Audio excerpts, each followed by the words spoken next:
வந்தே மாதரம். நமது உறுப்பினர்கள் மற்றும் தேசப்பற்றுள்ள அனைவருக்கும் நம் இந்திய தேசத்தின் 80வது சுதந்திர நல்வாழ்த்துக்கள். நமது மனித உரிமை மற்றும் சமூக நீதி கூட்டமைப்பு சார்பாக ஆகஸ்ட் மாதம் 15ஆம் தேதி மது போதை ஒழிப்பு, அதன் தீங்கு குறித்த விழிப்புணர்வு பேரணி மற்றும் சுதந்திர தின கொடியேற்றும் நிகழ்ச்சி பல்லாவரத்தில் நடைபெற உள்ளது.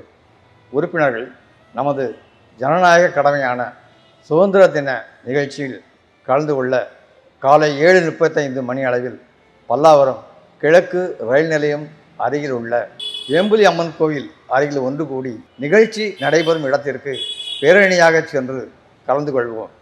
ஒன்றுபடுவோம், அகிம்சை வழியில் போராடுவோம், போதையற்ற தமிழகத்தை உருவாக்குவோம், மனித உரிமை மற்றும் சமூக நீதி காப்போம். வந்தே மாதரம். ஜெய் ஹிந்த்.